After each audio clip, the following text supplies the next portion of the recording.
कहानी की शुरुआत में एक बेकर और उसकी पत्नी को दिखाया जाता है, जिनकी कोई भी संतान नहीं होती। इस बात से वो दोनों बहुत परेशान होते हैं और एक रात को उनके घर में एक चुड़ैल यानी कि विच आती है। बेकर उसे कहता है कि मेरे पास खाने के लिए कुछ भी नहीं है।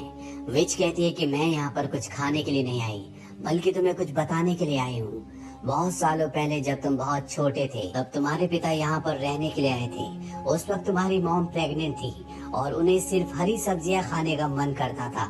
इसीलिए एक रात को तुम्हारे पिता मेरे बागीचे में हरी सब्जियां चोरी करने के लिए आए। अगर मैं चाहती तो उन्हें एक डॉग, कुर्सी या मूर्ति बना सकती थी, लेकिन मैंने ऐसा कुछ भी नहीं किया। मैंने उनसे कहा कि जब भी तुम्हारा कोई बच्चा होगा उसे मैं ले लूंगी। तुम्हारे पिता वहाँ से भागने लगे, लेकिन वहाँ से वो स्पेशल बीन्स भी लेकर चले गए जो मेरी मॉम ने मुझे दिए थे, और वार्न किया था कि कभी भी इन्हें खोना मत, नहीं तो तुम्हें इसकी सजा मिलेगी। और जैसे ही तुम्हारे पिता बीन्स को लेकर दीवार पर चढ़े, आसमान में बिजली चमकी, जिससे मुझे भयानक रूप मिला।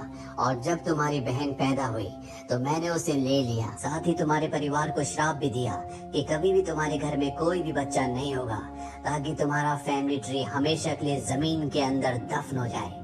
बेकर को इस बारे में कुछ भी नहीं पता था।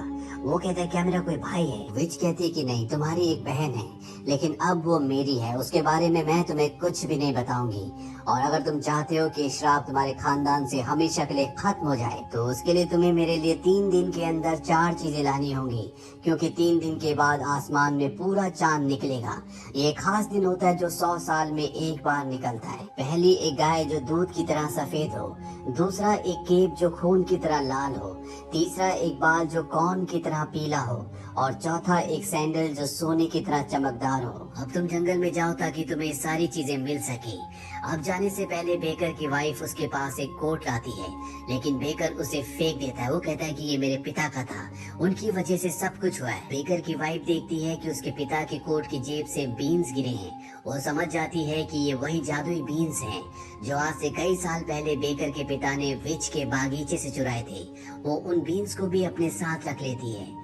वहीं दूसरी तरफ एक लड़की को दिखाया जाता है जिसका नाम सिंड्रेला है, जो अपनी सौतेली माँ और सौतेली बहनों के साथ रहती है। घर का सारा काम सिंड्रेला से ही करवाया जाता है। और एक दिन जब उसकी सौतेली माँ और सौतेली बहन राजा के जश्न में जा रहे होते हैं, सिंड्रेला भी वहाँ पर जाना चाहती है, लेकिन उसकी सौतेली माँ और उसकी बहनें उसका मजाक उड़ाती है। वो कहती है कि तुम अपनी ड्रेस देखो, अपनी सैंडल्स देखो, वहाँ पर सब लोग तुम पर हंसेंगे। इन कपड़ों में तुम राजकुमार के सामने डांस करना चाहती हो। उसकी सौतेली माँ जानबूझकर वहाँ पर दाल बिखेर देती है और कहती है कि पहले एक काम करो। उन तीनों के जाने के बाद सिंड्रेला जंगल में जाती है जहाँ पर उसकी मॉम की कब्र है। सिंड्रेला अक्सर यहाँ पर आती है। उसने अपनी मॉम की कब्र पर एक छोटा सा पौधा लगाया था, जो आज उसके आंसुओं से इतना बड़ा हो चुका होता है। वहाँ पर वो कहती है कि आई विश। तभी उसे उसकी मॉम की आत्मा उस पेड़ पर दिखती है और उसकी मॉम कहती है कि जो भी तुम्हारी विश है वो मांग लो। और अगले पल सिंड्रेला के कपड़े पूरी तरह से बदल जाते हैं। उसके शरीर पर एक बहुत ही सुंदर पोशाक आ जाती है और साथ ही उसके पैरों में सुनहरी सैंडल्स। वहीं जंगल में बेकर उन 4 चीजों को ढूंढ रहा होता है। तभी उसे एक लड़की दिखती है जिसने केप पहना होता है, जिसका रंग खून की तरह लाल है। इस लड़की को बेकर पहले से जानता है। यहाँ पर अब विच भी आ जाती है। बेकर कहता है, तुम खुद जाकर क्यों नहीं ले लेती? विच कहती है कि मैं उन 4 चीजों में से किसी को भी हाथ नहीं लगा सकती। विच वहाँ से चली जाती है। बेकर उस लड़की के पास जाता और उससे उसके केप को जबरदस्ती छीन लेता है। वो लड़की चिल्लाना शुरू कर देती है, इसीलिए बेकर को उसका केप उसे वापस लौटाना पड़ता है और वो लड़की वहाँ से निकल जाती है। दरअसल वो अपनी दादी के घर जा रही होती है। अब यहाँ पर बेकर की पत्नी भी आ जाती है और इन्हें इस जंगल में एक लड़का दिखता है जिसके पास गाय होती है, जो दूध की तरह सफेद है और इन्हें इसी गाय की जरूरत है। ये उस लड़के के पास जाते और उससे पूछते कि तुम यहाँ पर क्या कर रहे हो?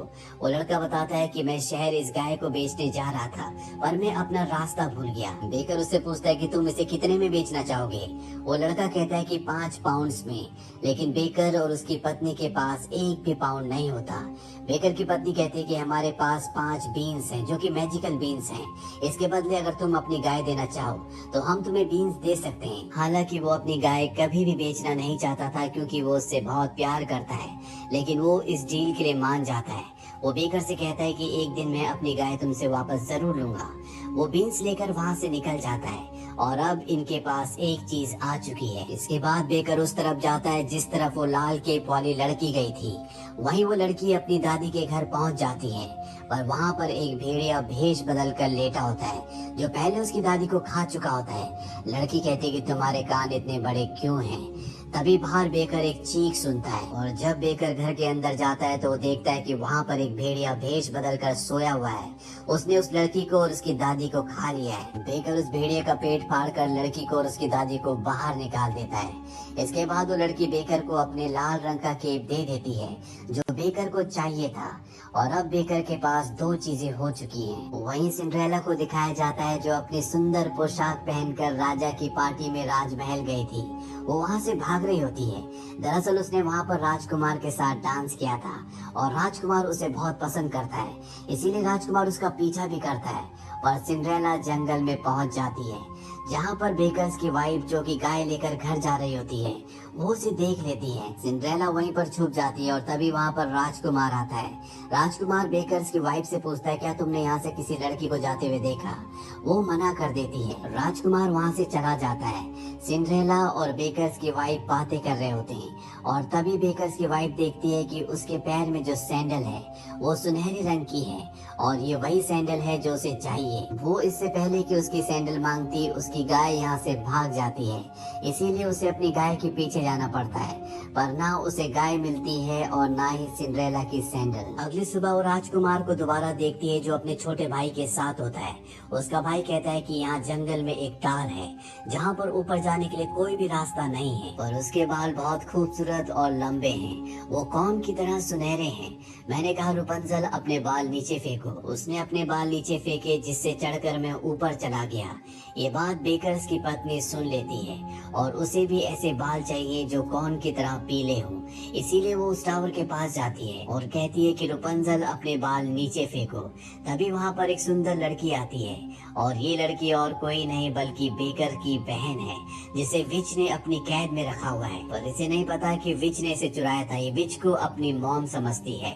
बेकर की पत्नी नीचे से कहती है कि रुपंजल अपने बाल नीचे फेंको और वो अपने बाल नीचे फेंक देती है, जिन्हें बेकर्स की पत्नी काट कर यहाँ से भाग जाती है और वो सीधा जंगल में अपने पति के पास जाती है जहाँ पर उसके पति ने गाय को भी ढूंढ लिया होता है। यानी कि अब इनके पास तीन चीजें हैं। वहीं उस बच्चे को दिखाया जाता है जिसने अपनी गाय इन्हें 5 बीन्स के बदले बेची थी। जब वो अपने घर जाता है तो उसकी मॉम बहुत गुस्सा होती है। वो कहती है कि तुम बेवकूफ हो। वो उससे बीन्स छीन कर फेंक देती है और अगली सुबह जब वो बच्चा उठता है तो वो देखता है कि उसके घर के बाहर एक बहुत ऊंचा पेड़ है जो आसमान की ऊंचाइयों को छू रहा है। वो उस पर चढ़ना शुरू कर देता है और इसके बाद रात को बेकर और उसकी पत्नी के पास एक सोने का अंडा लेकर आता है। वो कहता है कि अब मुझे मेरी गाय वापस चाहिए। बेकर की पत्नी सोने का अंडा देखकर पूरी तरह से हैरान होती है। वो कहती है कि मैंने आज से पहले कभी भी सोने का अंडा नहीं देखा, ये तुम्हें कहाँ से मिला? वो बताता है कि जो जादुई बीन्स तुमने मुझे दिए थे उससे एक बहुत ऊंचा पेड़ होगा जो दूसरी दुनिया तक जाता था, वहीं से मैं सोने का अंडा लेकर आया हूँ। पर बेकर उसे उसकी गाय वापस नहीं लौटाना चाहता और जब ये आपस में आर्ग्यूमेंट्स कर रहे होते हैं तभी गाय गिर जाती है, उसकी मृत्यु हो जाती है और आसमान से आवाज आती है जो कि विच की होती है। वो कहती है कि 2 रातें बीत चुकी हैं, अब तुम्हारे पास सिर्फ एक और दिन बचा है। इसके बाद विच जब अपने घर जाती है तो वो देखती है कि वहाँ पर बेकर्स की बहन रिपंजल से राजकुमार मिलने आया है।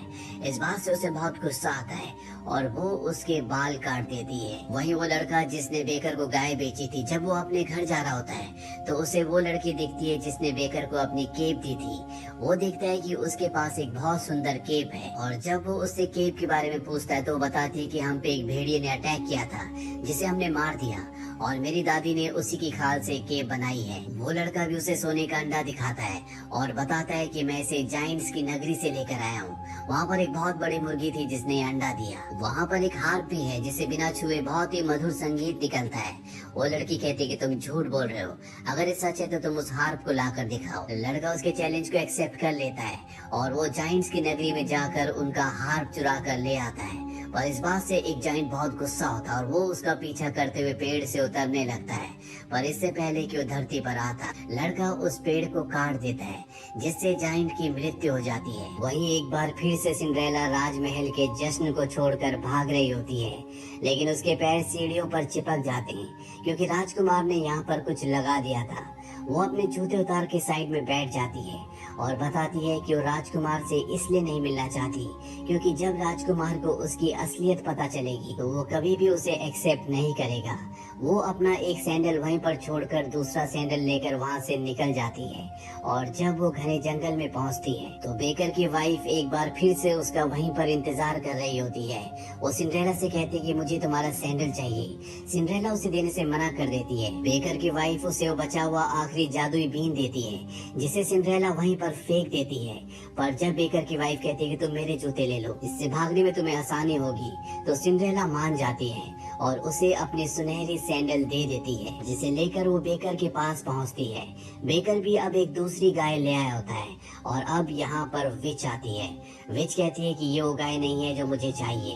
बेकर बताता है कि वो मर चुकी है। विच कहती है कि मैं उसे जिंदा कर सकती हूँ। वो उस जगह जाते हैं जहाँ पर उन्होंने गाय को दफनाया था।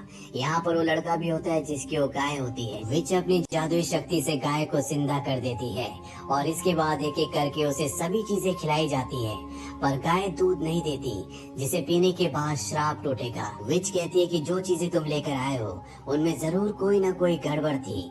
बेकर की पत्नी उसे बताती है कि उन्हें कौन सी चीज कहाँ से मिली और जब विच को पता चलता है कि बाल रेपंजल के थे तो वो इन्हें बताती है कि मैंने उसके बालों को छुआ था, इसीलिए इस नुस्खे ने काम नहीं किया।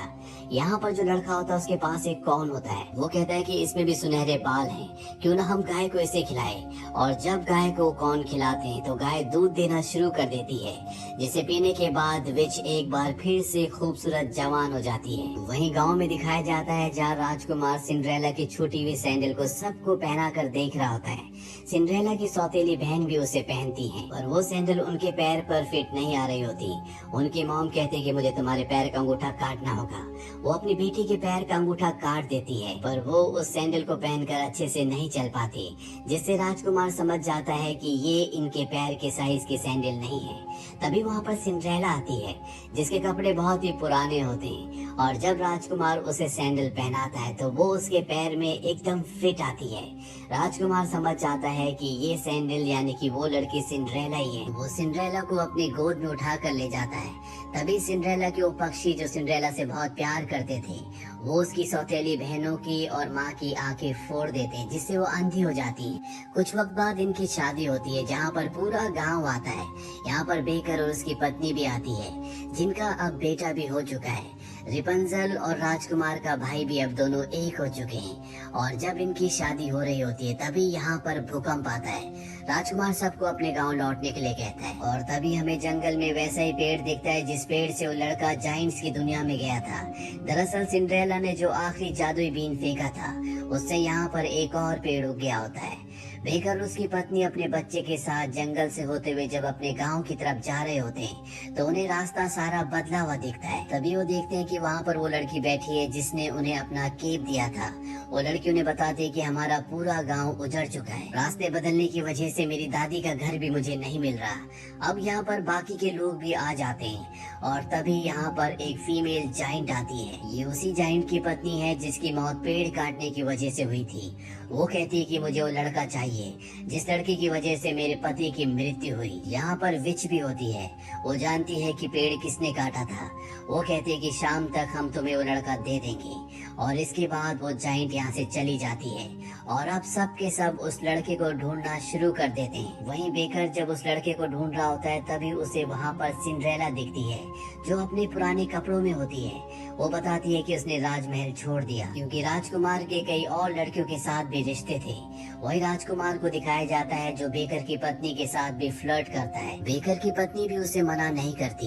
राजकुमार कुछ देर बाद वहाँ से चला जाता है और तभी उस जगह से वही जाइंट निकलती है, जिस वजह से धरती कांपने लगती है, पेड़ गिरने लगते हैं और जब बेकर्स की पत्नी अपने आप को बचाने के लिए पहाड़ी के किनारे पर जाती है तो वो वहां से गिर जाती है, जिससे उसकी मृत्यु हो जाती है। और इसके बाद ये जाइंट के धरती पर आने के लिए एक दूसरे को ब्लेम करना शुरू कर देते हैं, क्योंकि बेकर ने अपनी पत्नी को खोया था।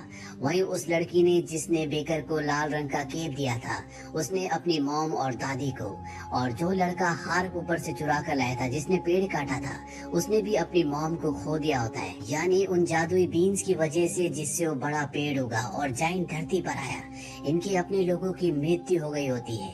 इसीलिए सब एक दूसरे को ब्लेम करते हैं, लेकिन अंत में सब विच को ब्लेम करते हैं। विच कहती है कि हाँ, ये सारी गलती मेरी थी, और वो इन सबको कर्स करती है।